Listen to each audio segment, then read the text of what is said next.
That marriage process of intimacy is valid. I would just make sure that the ketubah is done from my side of me surrendering to my relationship with God, not my expectations of what I want of him.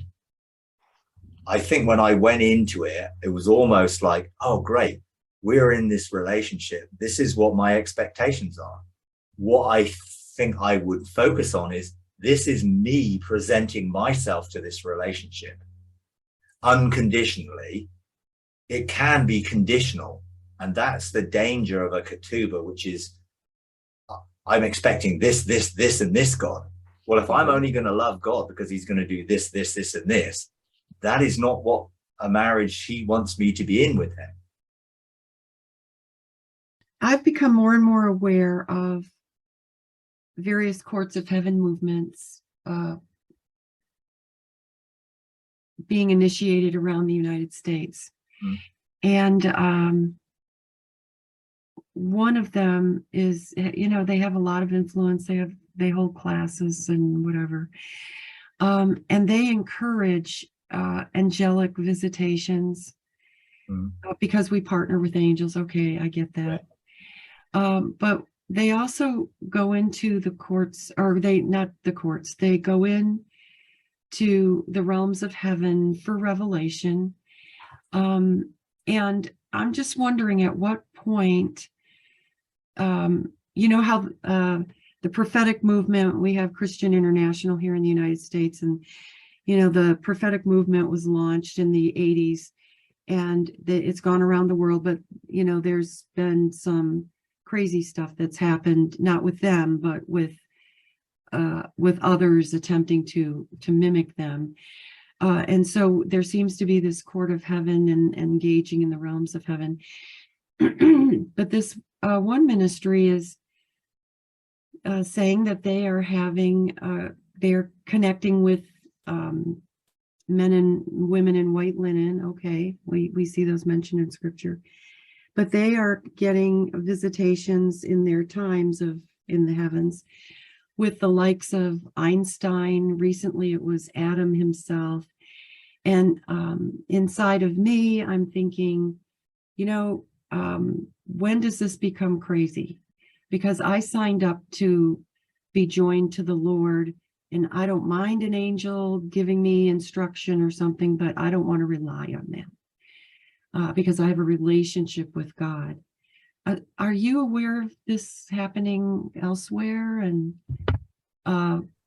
what are good guardian boundaries, maybe?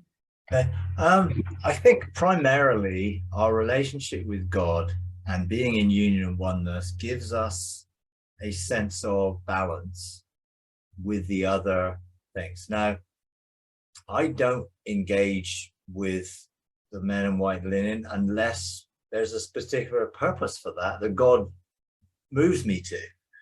I don't just do it because I could or I can. And I engage with angels when I need to engage with them, or when they're part of what I'm doing and I need help that God sort of connects me to. So I don't have any problem per se with any of those things, but they can get out of balance. And that's when the focus is on engaging the men in white linen rather than God, or the focus is engaging the angels rather than God first, then I think it's out of balance. Right. So to start with, I would never want to do anything that was independent of my relationship with God. So whenever I go and engage or ascend, both personally or within groups, I just go and engage the Father and see what the Father's heart and intention is. And that then, if that then connects me to an angel or connects me to something, then I will. Or well, that's what they're saying they're doing. Yeah. They're just engaging heaven, and what do you have for us today? But I don't understand. I know Jesus met with Moses and Elijah on the mountain, but seriously,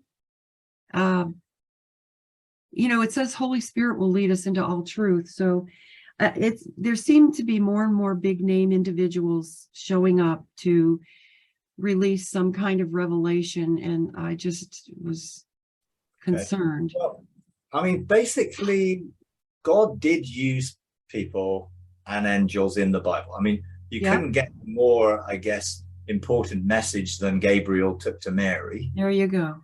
So you do have it. Um, I just think the key is not to get focused on that, only as God directs it. And if Uh, God directs it, I don't have a problem, you know. okay. But my relationship with God is, and my time with God, way outweighs any time I spend with cloud of witnesses or angels. Okay. The cloud of witnesses and angels for me are more about God assigning them to help me in doing stuff that Okay. I can't do in a physical sense. Right. I can assign angels to go all sorts of places all over the world, all in one go, you know, whereas I couldn't do that myself. But they can, and therefore they can be very helpful, and that's no problem. But they don't. God doesn't give me revelation through angels, not primarily. I Okay. get revelation through Him. Angels are really ministering spirits to those Right. who are inheritors of salvation. Right. Most of the time, I've got a direct access. I mean, God sent an angel to Mary because Mary didn't have a relationship with God. Okay. You know, so what I mean? It's like, you know, when you've got a relationship with God, you don't really need angels to give you revelation because you get it from God anyway, because you're in intimacy with Him. But sometimes God might have a purpose with an angel or with a group of angels for a particular reason, and that's okay. Yeah. But it shouldn't be primarily out of balance. Otherwise, you know, the sense of, well, I'm going to heaven because I'm going to meet some angels. No, I'm engaging in heaven because I'm meeting God. Yeah. If angels are part of that around His throne, or they're there and the Father directs me to engage them, that's fine. But I'm not looking to go and engage them first of all, primarily, because that's not, I'm there for God, and my relationship with God is paramount above any other That's beings or right. anything else. That's But right. none of those things are illegitimate. You just got to be careful that they're what the Father is doing and not what you want to do. You know, and I think it can become, oh great, let's go to a cloud of witnesses and see who we can see. Yeah. It's like, Well, why they're would I? allegedly not doing that, but when Adam showed up and then they were asking him questions, and I thought, Yeah. I don't know, this just doesn't. Well, in a sense, it's like if you were to, let's say you met a group of people and they all had testimonies, you would probably talk to them about their testimony and they would share, and you would be sharing each. There's a sense of relationship that we do have, which is okay to, you know, I've learned some things from Adam because Adam was there. I was interested in asking God about some things that happened in creation or the original story in the garden and various things. And Okay. God sent Adam to talk to me about it, which I thought that's valid. Adam was there. I'm going to get insight from Adam because he Yeah. was there firsthand. And I thought that was okay. So I've had talks with Adam, and it was all right because God instigated it, which was okay. You know, so I wouldn't throw it all out just because, you know, there's nothing wrong in it. You just have to have discernment in making sure that it doesn't become out of balance and the focus and take attention away from God anyway. Okay. You know. So yeah, I mean, you know, I wouldn't be, you just got to discern every situation and just see. Sometimes you pick up the feeling that people are getting out of balance at times because that's all they talk about and all they want to talk about. Whereas I just want to talk about God primarily, generally, rather than anything else. Right. I've had experiences with all of those things. And that's been part of my journey. You know, I've engaged with wisdom, and wisdom was helpful in certain things because that's who God imparted to help me. You know, most of the time I'm engaging with Jesus and the Father, you know, and the Spirit. So you know, that's where I would begin, and only really engage with others as God directed it. But He will at times, you know. Okay. Okay, all right. Anyone else got anything they want to talk about? Nice to see you all. Mike, good morning or good afternoon in the UK. Yes, But anyway, so you just released your Unconditional Love number 7, yeah. which is the theme for the season. And just wanted to talk about the word that's we love because he first loved us. And just that heart position of receiving from the Father, that unconditional love. For some of us that are in the body that have talked about that they haven't really experienced that love of God, what would you say would be a progression to experiencing that love that is not works related? I mean, what kind of position would you take as far as just receiving that unconditional love of the Father because he does love us, in order to experience that in fullness? In light of all of your these discussions of unconditional love that you've released in your new videos, which are excellent, by the way. I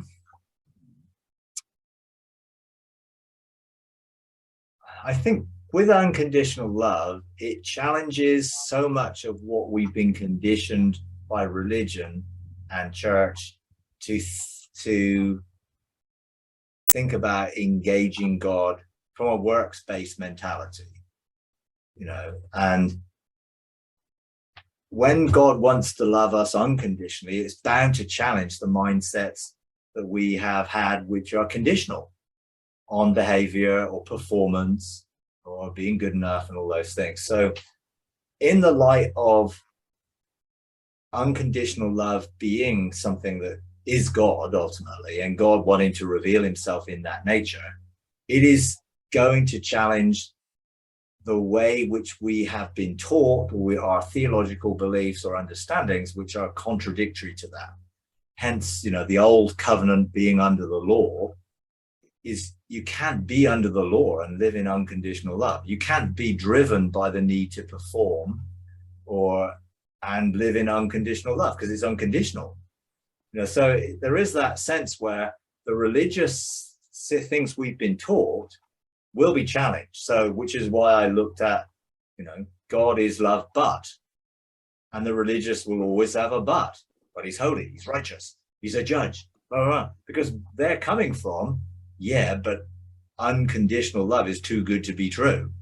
There's all these other things that need to balance it out, because it's dangerous that God would love everyone unconditionally, because then you don't have to keep to any standard for him to love you, which is absolutely true. You don't. But when you are loved by him, then of course you desire to be like him. Therefore, unconditional love expressed in the fact that he has made us righteous, the righteousness of God in Christ, and that's our true identity. When you know who you are, you operate out of who you are. Well, religion has told us that we're sinners saved by grace. So we're still battling continually the mindset of sin, being a sinner. Well, I'm not a sinner, I'm righteous. I'm the righteousness of Christ. So the more I experience and understand that, the more righteous I will outwork, in a sense. That's who I am. And so identity is what gets revealed when you encounter unconditional love, because all of a sudden you realize that you don't have to perform. You don't have to try and form it into certain behavioral patterns or systems of belief to be loved. God doesn't love me because I believe the things that are true. I believe the things that are true because he loves me, because it makes it easier for me to recognize what the truth is. So then I can love other people because he loved me.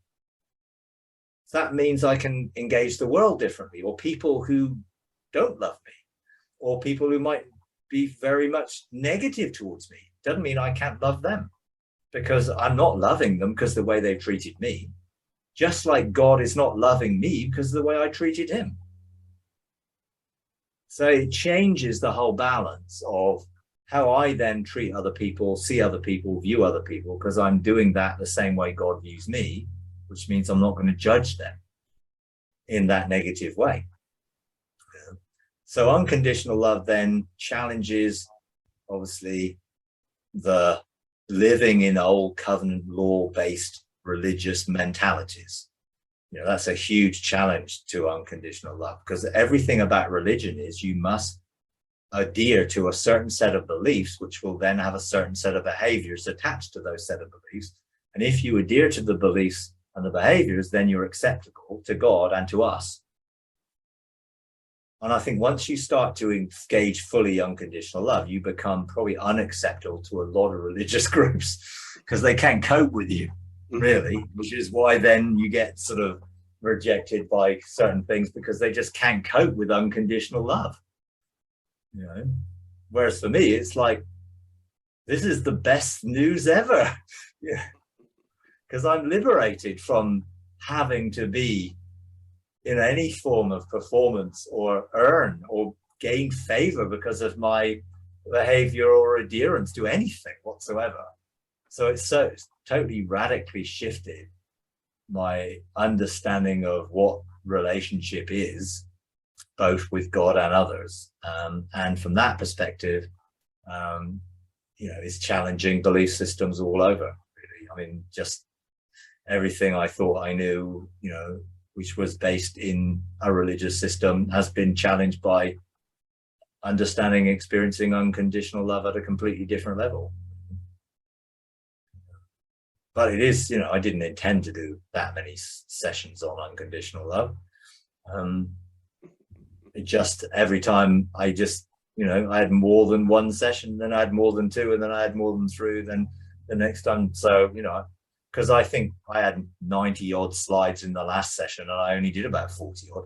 So there's still 40 odd left to do on that one, let alone the next one. So it just keeps expanding because unconditional love is limitless, really, and touches everything about what I believe, who I am, and my experiences of God and creation really are very much sort of connected to what unconditional love really is. Mike, may I ask you a question? About, I'm trying to link, because there are 7 furniture in the tabernacle, and I'm not just trying to match, the Old Testament with the 7 spirits of the Lord, because we are tabernacle, we are the temple, which the holy furnitures are located, and I'm trying to connect the 7 spirits with those furniture, which they call it furniture, but altars and menorah and table of showbread and ark and all that, because they are kind of physically located in our body. And I've seen other people like doing reverse order and then the other, and I was wondering what is your take on, because some they start with the Spirit of the Lord with the altar of sacrifice and then go up that way to the Holy of Holy, or the other goes to from Spirit of the fear of the Lord linked to the altar of fire and go up that way. So I was wondering what. Well, I think that gives you your answer in the, I think people are probably just making their own connections. I don't think there is a connection. I think the Holy Spirit can speak through all sorts of things to give you insight into something. When I was sort of learning to be a living sacrifice, then, going through the temple picture, the tabernacle picture in heaven, was illustrative of my journey of becoming surrendered. I wouldn't want it to get fixed and rigid to, or you've got to go to the laver and you've got to wash, then you've got to go to here and then you've got to do this, because that becomes ritualistic. And I just don't think we need any of that. Are the 7 spirits of God connected? I mean, Arthur Burke connects 7s to everything. So he's got 7s connecting everything possible, because he sees 7 as a special number. Yes. They may have a connection. To be honest, I have seen no connection. And the fact that people are saying that their opposite connection is an indication that they're probably trying to find something which may be unnecessary to find. because I engage with the seven spirits of God as individual beings. I don't really need to connect in any other way because I've met them all and I've experienced them. So I wouldn't want to overcomplicate it. And I think that might be overcomplicating it. For what point? Just engage with the Spirit of the Lord. And if the Spirit of the Lord has got some connection to something, I'm sure he's quite capable of showing you that. You know, I mean, if you look at the menorah, people connected the menorah to the seven spirits of God. And then, but they had different orders in that. Yes, that's exactly what I mean. Yes. And I'm like, so what? You know, it's just a symbol that gives you some, hey, there are seven spirits of God and they bring illumination to our lives. You're not supposed to try and connect to them through a menorah. That's just a way of saying they're illumination and they help illuminate parts of our lives. People get caught up in the minutiae of detail, and they get caught up in then of trying to actually have to have a reference to everything from the Old Testament in the New. Therefore, I'm sure the seven spirits of God are also linked in some people's thinking to the festivals and this, that, and the other. And it's just like, I just want to engage with them as beings. I don't want to get tied down to some symbolic meaning that I've then got to try and understand a symbolic meaning when I can talk to them directly and get a direct answer. I think some things are just overcomplicated, and then it's confusing when certain people are saying the opposite of certain other people. That's an indication of just don't bother, just go and engage them directly. And they'll give you the insight you need, the way you need it, and to you, differently from other people, which is the best way of engaging anything. It's through who you are. Don't get caught up in any system or formula. And I think people like formulas because they think that makes it easier. That makes it more complicated, in my view, because you then have another mediation in between. Yes, thank you very much, Mike. You always free me up from those kind of, like they call it protocols, right? Yeah. Protocols, yeah. Thank you. Yeah. Protocols can be useful, or they can be a downright hindrance and a bondage. You know, I learned some protocols, but then when I was able to do it, I didn't do the protocols anymore. I entered into the reality of the experience. I didn't follow the protocol. And I know some of the ascensions, they always, well, we've got to go here, we've got to go through here, got to go up there, got to do this, got to do it this way. I just don't find that God is that complicated. And he wants to make it simple and easy for us to engage in and access, not difficult. You know, and I think some of it is, the more difficult it is, the more those that know how to do it have a sense of authority or a higher thing than other people feel inferior because they don't know the protocols, and therefore, well, I need to follow the protocols because these people are the experts. And I think it's much easier than that, really. You know, that's just relationship is the key, not being protocol driven and therefore thinking you're not going to get it right, or it might go astray if you don't deal with it that way, you know. And then it becomes so fraught with, oh, I'm not doing it right. Oh, did I do it right? Or, and then I know some people with their protocol, oh, you've got to go and trade everything you've experienced now. If you don't trade it, and it's just like, what? Never did it ever. Didn't stop me enjoying the experience of all of it. Did I honor God for the revelation? Yeah, I thanked him. Absolutely. Did I go, oh, I'm going to trade this to Melchizedek and he'll give me? I'm like, just more protocol, more complicated, just get you into, then it was like, oh yeah, if you're going to engage heaven, you got to say Yod Hey Vav Hey 70 times and that'll open a portal.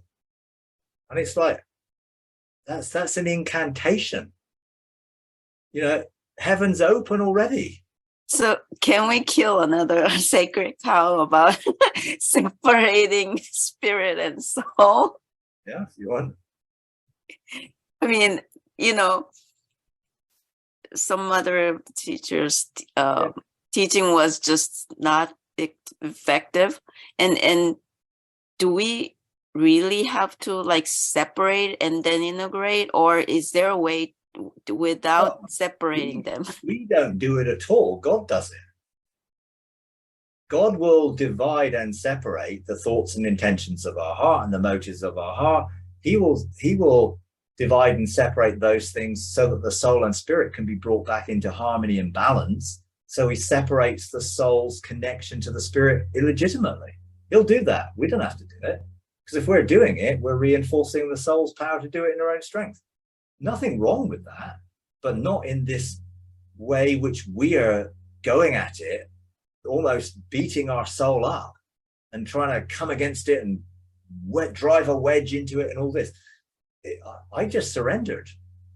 It was my surrender that God wanted, and then he did whatever he needed to do to bring me to that point of where I was one, whole, integrated, and able to be in more than one realm at a time, rather than being tied to my spirit, to my soul, in this soul tie, which is not what he wanted. So, but he did it all. I didn't do it myself. I just surrendered to let him do whatever he needed to do in me to bring me to a place of oneness and wholeness. So it's not wrong in itself. It's just the way that it might be promoted, how you do it can become very intense and very, very warfare-like, rather than gentle and peaceful and just coming to a place of surrender and letting God do what he wants to do. Okay, can you hear me now? Yeah. Wonderful. Good morning, everyone. We love you so much. My wife couldn't be with me today, but we love you.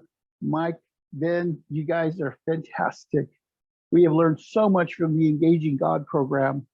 We are just, we're stuck in the sense that when we listen to Mike and we learn, there's so much revelation there that we just have to sit on that for days until we get it. But one of the questions I had was, and you touched on it, concerning the soul gates.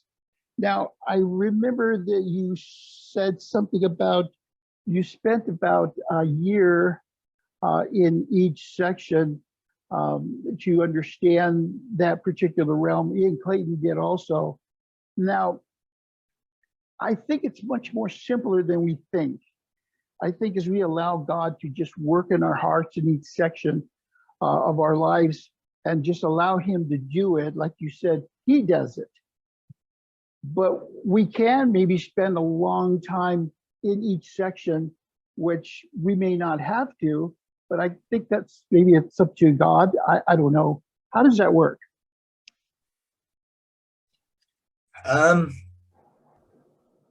It's somewhat difficult in that my journey is probably not as representative of other people's journey, because I was a forerunner and I had to push through the barriers that I was having to learn how to do it and enter into it. So that's the way I did it. Okay. Now, I didn't have to spend a year. It wasn't that I decided to do this, that, and the other. It was just the journey I was on. So the Father took me on that journey. He may take you on a completely different journey, particularly as you can learn from my mistakes and learn in that way with me. That's how I came through that. But for others, they may go a different path, or they just might find it easier because they've learned from the experiences of others, and others have paved a way that will open up for them. So I wouldn't encourage anyone to do it systematically like I did. That was just what I knew at the time, and I did what I knew at the time. And I listened to somebody else, like Ian Clayton, who he went through it every year of his life, over a year. I went through every year of my life in like 3 weeks, so I crash coursed it, basically. Yeah. And it was hard going, I can tell you, but it did produce fruit, and it was, and I didn't have a problem looking back. But would I do that now? Not really. I would be more relational and allow the Father to dictate it and determine it and direct it, rather than how it happened with me, because I was learning. I didn't know. I didn't have that depth of relationship. I wanted the relationship. So if this can help my relationship, I'll do it. That was my attitude. Anything that will help my relationship with God, intimacy, any blockage, any hindrance, I want out of the way. I'll do whatever I can do, whatever, But now I know that God the relational aspect of it, God just leads you on the journey. And for some people, that might be this goes first, this happens, then that happens, then that happens. You don't have to see it as such a rigid protocol. For some people, that will help them. For some people, it might be a hindrance to them. Just hang out with God and have the attitude as a living sacrifice. You prepare me, Lord. Whatever I need in my life, I'm totally there for you to do whatever you need to do in my life. And I'm completely open for that. Therefore, I just let him lead me. He sets the agenda. I didn't try and separate my soul and spirit. He did. He took me into the process, opened that process up for me in a way which was really sneaky and was really quite hard, but that's what I needed. Therefore, I learned to trust him in that process that he took me in. I didn't say I listened to Ian Clayton's teaching on it, didn't resonate at all, so I just left it. But I did say to God, if there's anything in this for me, then show me.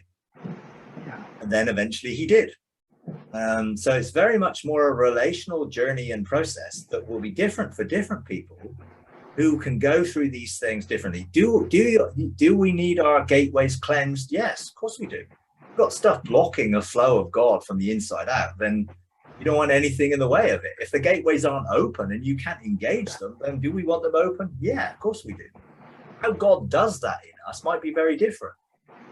It might be helpful for me, I just followed Jesus and he took me to the gates, showed me what they were, told me about them, opened them, that was it. But it was relational. I didn't go and try and find out what they were. He took me. But then when I explored all the gates and then I tried to actually make sure that they were all cleansed, that was me doing it. He still worked with me on it, but it was me doing it, So that crash course on cleansing the gates from everything that happened in all my life was me doing that, but he did help me because that was the revelation I had at the time. I didn't know any better. But now I do know better. I wouldn't do it now like that.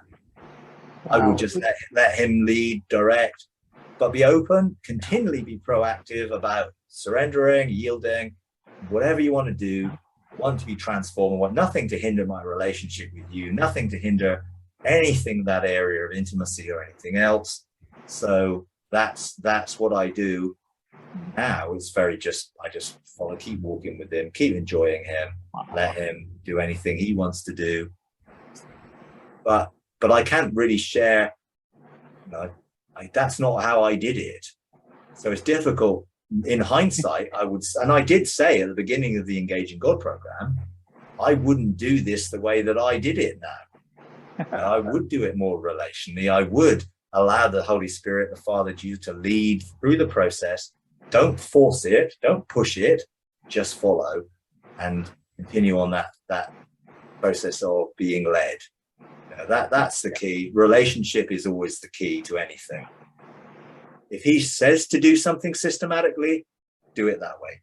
If he doesn't, don't do it that way just because you think you should or because someone else has taught it, including me. Mm-hmm.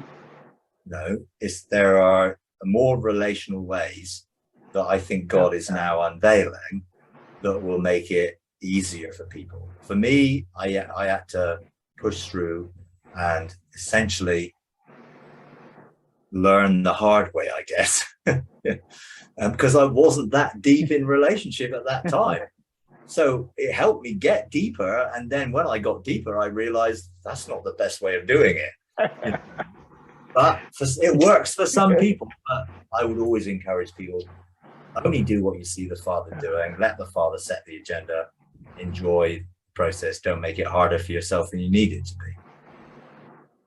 Thank you, Mike. You answered my question. It goes back to keep it simple, have that relationship, just surrender to God, give him everything and let him do it. So I agree. Thank you. Yeah, that's pretty much it. Yeah. All right. Okay, anyone else? Well, Mike, just recently I heard you kind of doing some massive deconstructing of the nature of relationship. Oh, yeah. And you perhaps you're, I mean, I sense you're probably triggering a lot of the religious spirit about getting married, you know, and but I just wanted to ask you about, you know, that word.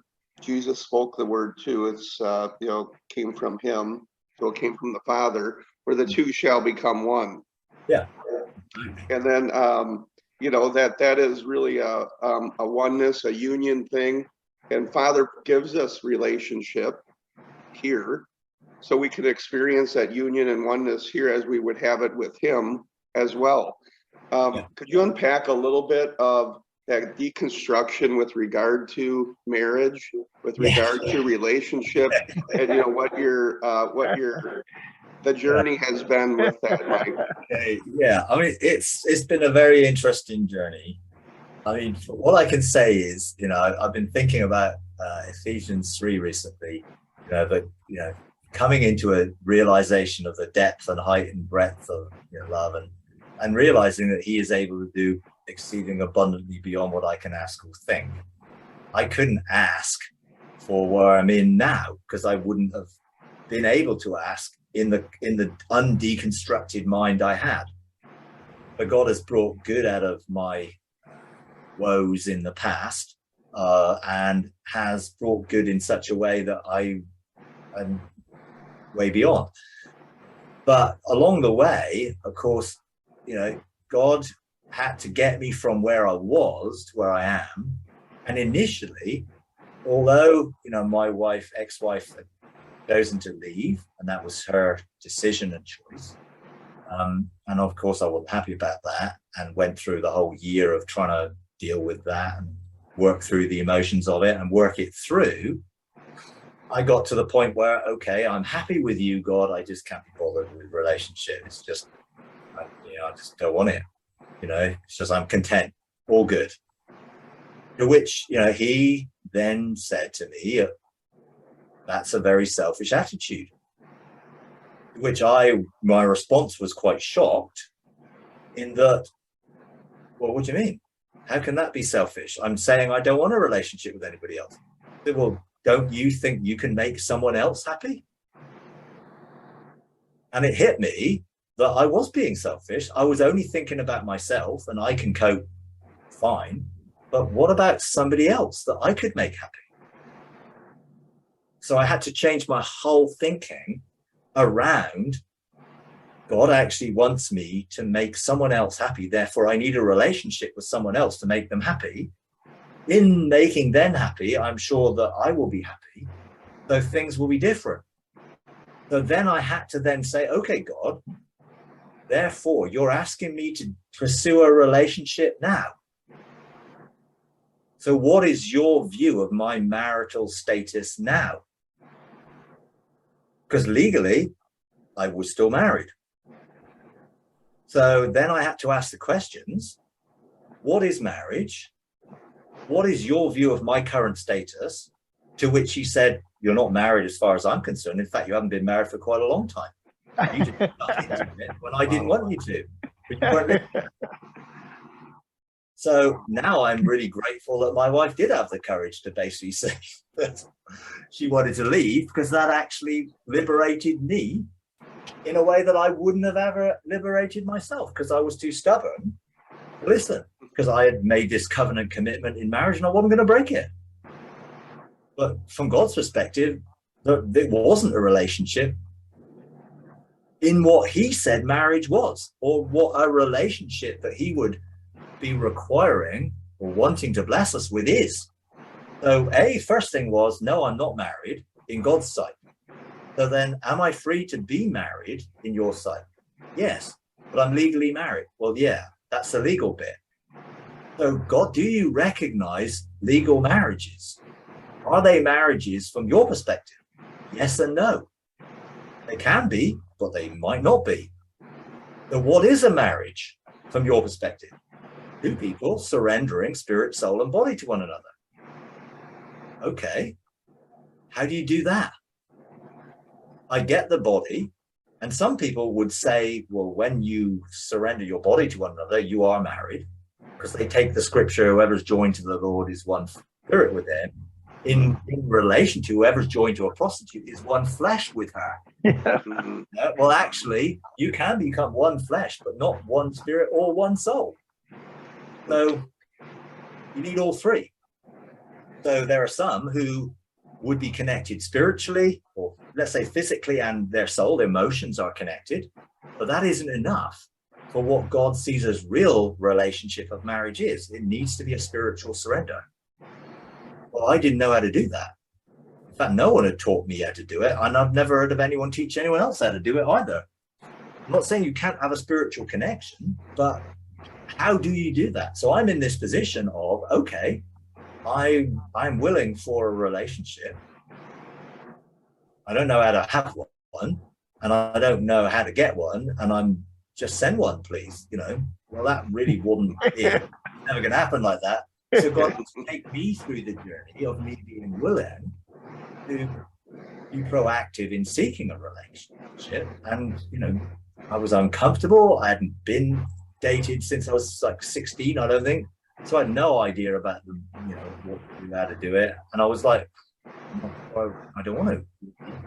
But I realized that that was not the right attitude. So I had to be willing.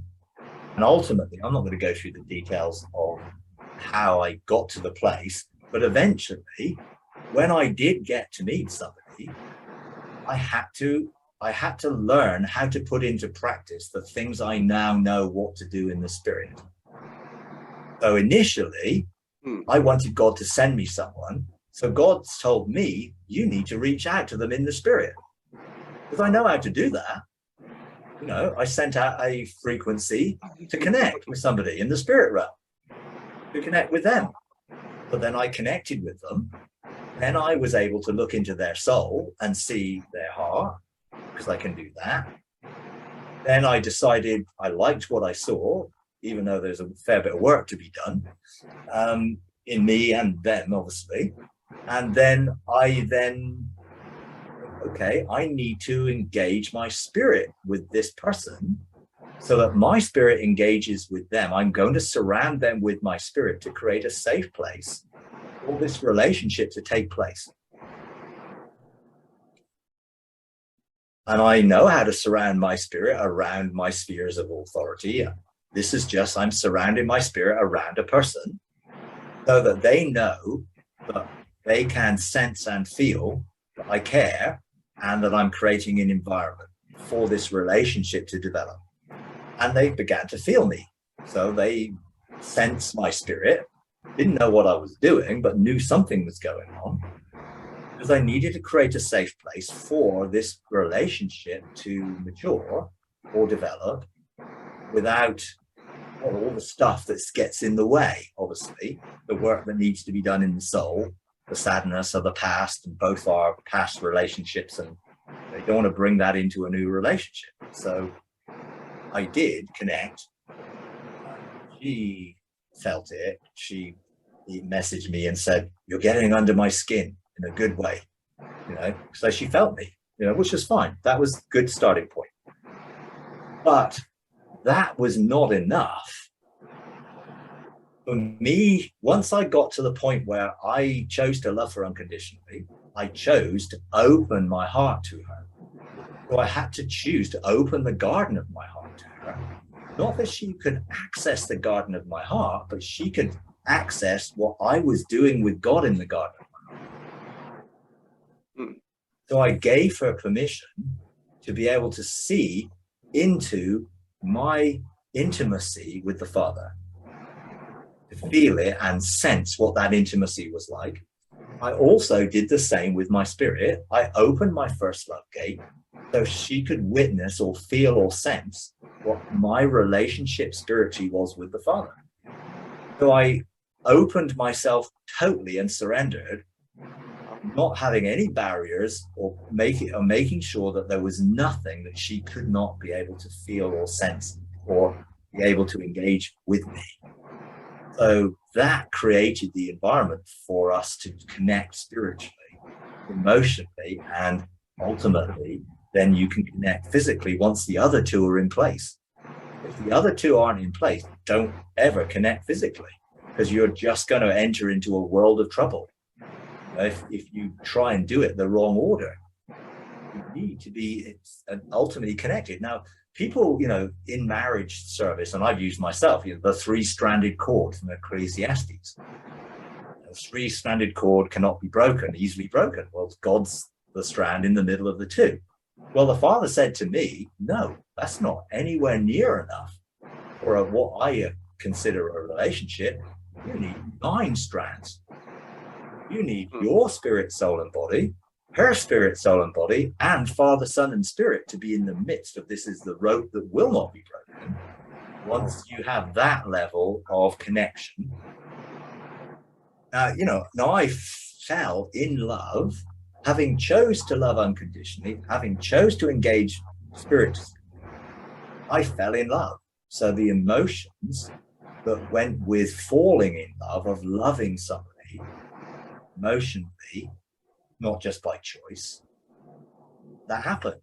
And then because I created a safe place and I was able to express my love in a way which I was never really able to do before, I found that awakened to who I really am.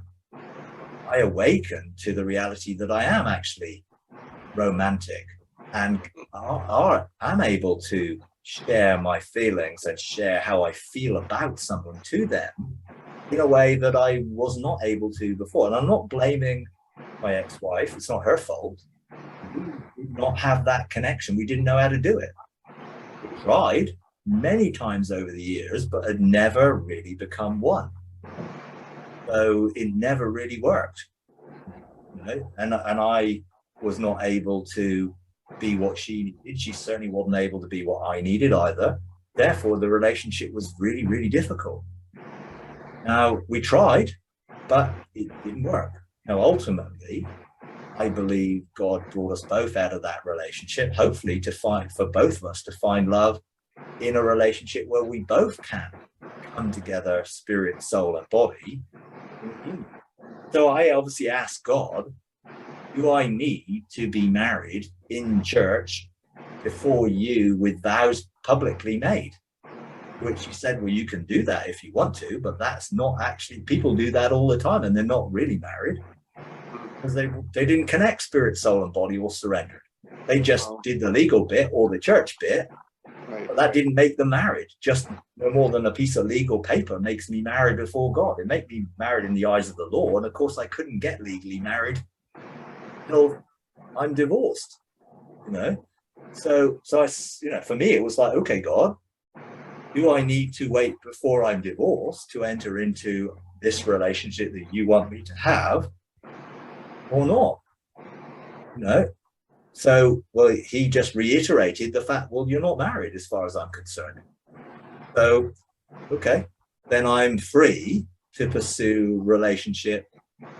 And you consider marriage to be the surrender of spirit, soul, and body. Therefore, you might consider me married if I'm willing to surrender spirit, soul, and body. So I got to that point of deconstruction. But it also was quite difficult because I had strongly held views of what marriage was and Christian views and, cultural views as well. And eventually, I realized that those views may be found in a marriage that is the normal marriage that you would have in church or making vows or legally married. And some people may have surrendered their body to one another. That definitely doesn't make them married. Some people may have surrendered their soul and body together, and that doesn't make them married either.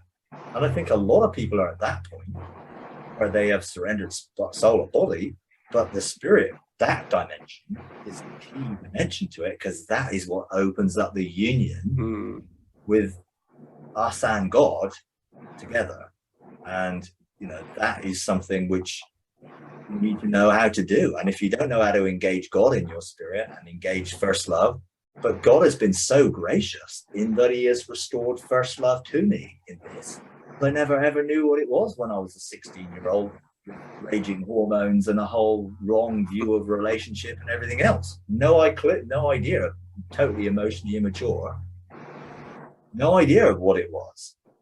But now my relationship with God is the paralleled in my relationship now. So God showed me that the process that he took me through, the garden of my heart, the process of looking into my eyes, telling me how much he loved me and wanted me, the dance floor of entwining and becoming emotionally connected with one, which opens up destiny and identity, and then the soaking room of preparation that you've got to go through, and that's still taking place. Obviously, you've got to find out about each other, you've got to understand each other, you've got to come to a place of intimacy, of acceptance of each other, and also understanding the triggers that you might still have from the past, because behaviors are triggered sometimes, and you're like finding yourself triggered and you don't know why am I triggered, usually because of insecurities in the relationship, because you're still discovering it, so that's really, then you ultimately get to the bridal chamber of a level of intimacy. So in my, obviously, relationship with God took me through that whole journey, then separated soul and spirit, and then took me to the place of intimacy, oneness, being able to dwell in that place way beyond everything I could have imagined or thought before. And now I see that this relationship is a parallel to that, and that I have engaged the garden of the heart. I've opened that garden. I have opened my heart for connection emotionally. I have therefore expressed love in an unconditional way, and in a way of expressing my love for somebody. I have been entwined emotionally in the soul, and then been now in a preparation for where that leads into the fullness of a relationship. But you can't do that part-time. It's like I couldn't, I live 50 miles away. I can't do that just over Zoom or WhatsApp, which is okay. We connected that way. We've been apart for 3 weeks, in which we spent more time together communicating than probably if we'd been connected together. So I had to make the decision. I need to spend time for this relationship to develop, and for the intimacy to get to know one another, for us to get to the point where we are comfortable and we are surrendered spirit, soul, and body. That will ultimately come. So, I'm spending a lot of time with her in, having decided that that's what we want to do for the relationship to develop. And I've never been happier than I am in that relationship, but it does take quite a lot of deconstruction, and I'm still on that journey. It's not ended, and I'm still learning to recognize where my soul still might have some damage, or where I still might be triggered, or where I might still feel insecure, and that is a process where, I still got to be willing to go through that. And that's obviously not easy, in that, but you can do it. For me, I couldn't do that unless we were together. So I'm spending most of my time here so that we can develop the relationship in that way. So that's been some of the journey, which is why I've rescheduled some of the meetings to give myself more space and time for that relationship to deepen and grow and develop as it should. Wow. So, yeah, it's not.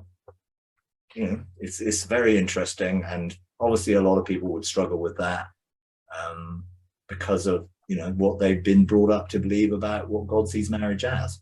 God does not see marriage as the piece of paper. God doesn't see marriage just making vows. They've got to be vows that are actually real. Sometimes people go through the motions because they want to get married. They don't actually mean it, or they don't really know what they're saying. You've got to know, and you've got to be committed in that level of surrender. And if you're not, don't go into the marriage or relationship if you're not willing to surrender at that level. If you want your own independence and you want to keep your own spirit and soul secret, don't go into it, because it was just a recipe for disaster. You've got to be willing, and I think it takes a degree of maturity to do that. And I think that's why I think a lot of young people who are rushing into marriage have got no clue about the surrender of spirit, soul, and body. They're just needing to get married because of, you know, in the church stuff is, well, we want to get married because we want to have sex. So it's like, okay, well, we're going to get married then so we can have sex. That's not the reason to get married, to have sex. You know, that will just fade very quickly.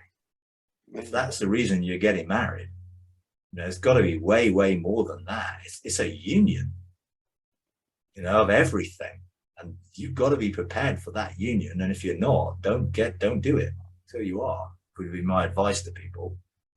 You know, it's taken me 60 odd years to get ready for it. You know, and you know, now I realize that all the spiritual stuff that I know can be put into practice. You know, I know how to do this stuff. I know how to engage at a level. You know, that still doesn't make it easy. You still got to work it out in practice. It's got to be real. Yeah. Okay. Yeah. Lisa, you got something you want to say? Yeah, it segues perfectly with what you're talking about. I just feel like I've been struggling so hard to, you know, just get the intimacy that I see you have and Justin Abrams has and those people. And I'm like, why can't I get there? Why can't I get there? And God really did kind of impress upon me that I needed to do the Ketubah.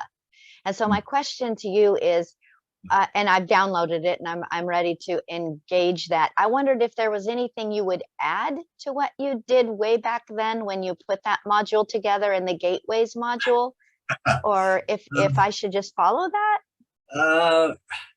That marriage process of intimacy is valid. I would just make sure that the Ketubah is done from my side of me surrendering to my relationship with God, not my expectations of what I want of him. I think when I went into it, it was almost like, oh, great, we're in this relationship. This is what my expectations are. What I think I would focus on is, this is me presenting myself to this relationship unconditionally. It can be conditional. And that's the danger of a Ketubah, which is, I'm expecting this, and this God. Well, if I'm only going to love God because he's going to do this, and this, that is not what a marriage he wants me to be in with him. I surrender myself to being everything that I'm surrendering myself to him so that I can be who he has created me to be. He's always going to be God to me, and I need to trust him. So I would probably not do it in the same way as I expect this, and this. I would say, okay, I'm surrendering myself. Is there anything you want me to have an expectation towards you about? So I want to know more about what this relationship is going to be. So show me from your perspective, rather than I was coming from, I'm entering into this relationship, therefore my expectations of God would be this, and this. Now, a lot of it was and stuff I need to fulfill my destiny and everything else. So it wasn't selfish stuff, but I still had a thing of, I was not focusing on me as much as I should have been. I just want to surrender.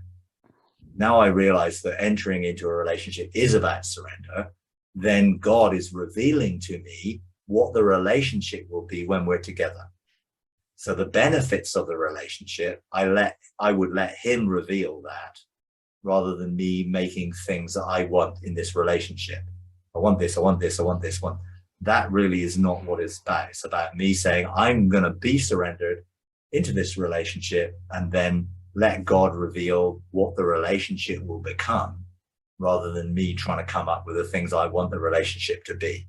He knows what it is. I don't. So I would always come on the relational side of it from my perspective. Now, not the probability. I can't even remember what I did because I burnt it, you know, when I went through the separating soul and spirit thing, because it triggered my separating soul and spirit. Because it was like, you've made this Ketubah and it's based in where your soul is right now. So it can be a trigger of that separation process, because if it's coming out of the soul, then the soul needs to be, you know, brought into a place of being able to surrender.